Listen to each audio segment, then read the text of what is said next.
هەندێک لە ڕاگەیاندنەکان بەڕاستی ڕۆلی باش نابینن. هەندێک لە ڕاگەیاندنەکان دەبنە هۆی پشێوی لە بۆ هاوڵاتیان بانزینەکەن بە ئاگرا با ئەو ئاگرە خۆش نەکەن.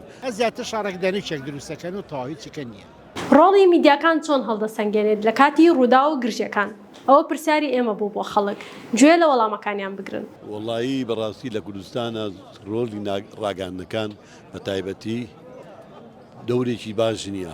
حەقە هەموو حیزبەکان هەموو ڕاگەاندنەکان هەموو کەناڵەکان ئەگەر گرژیە دروست بوو لە جیاتی هێوری کەنەوە نەک زیاتر وەکو کوردەواریە فەرمیێڵە بانزینەکەن بە ئاگرا با ئەو ئاگرە خۆش نەکەن. ماس میدیا و میدیای ئەمڕۆی کوردستان بەڕاستی دەورێکی خراپ و ڕۆڵێکی ناشی نەبین. بەداخەوە هەندێک میدیای سێبەر هەتا میدیای حیزبیش ڕاستە و خۆ کاریگەری نەرێنیانەیە لەسەر دروستکردنی ئاشوب کێشە فۆزای ناو کۆمەڵگە. ئەوەی ڕۆلی تونکردنەوەی ناکۆچیان و ئاڵۆزاندنی ئەدەن قەت هەوڵ نادەن هەدی بکەنەوە بە ئاسچێکی ئاشتی خوازانیا بیبن. ئە زیاتر شارەکدانیچێک دروستەکەن و تەواوی چکە نییە. هەندێک لە ڕاگەیاندنەکان بەڕاستی ڕۆلی باش نابینن. ئەوەش باشی نابینم، یعنی هاوکار بن لەوەی کە خەڵک نەترسێنن شتەکان لە حەزمی خۆی زۆر زیاد گەورە نەکەن. هەندێک لە ڕاگەیاندنەکان دەبنە هۆی پشێوی لە بۆ هاوڵاتیان دەترسێنن. پێویستە ئەو هەواڵانەوەکو خۆی بگەێنن، نەک ببتە هۆی ترساندن و دڵڕاوچێ لە ناو خەڵکی. زۆر جارێ میدیا ڕووداوەکان تاڕادەک دەشێوێن یاخود وەکو خۆی ناگەینیتن، یانیش زۆر جارێ مەسەلەن کێشەکان دەتوانین بڵین گەورەش دەکاتن. دیاکان زیاتر بە دوو جۆر دابەشمێ، هەندێکیان کاتێک کێشەیەک ڕوودا شتێک ڕووداداتن گەورەی دەکەن، هەندێکیان بابەتەکەی دادەمرچێنەوە لە ناگەرن دەرونی خەرکەی هیلاک بیتن و سەلەن ماندی بوونک ناو خەرکەی دروست بیتن و قەڵەقێکیان لە دروست بیتن. ڕۆڵی میدیاکان لە ئێستادا هەر کەسە لە بۆ بەرژەوەندی کەناڵی خۆی و ئەو کەسێک کە کەناڵەکەی دامەزراندێ هەواڵەکان دەگواستەوە.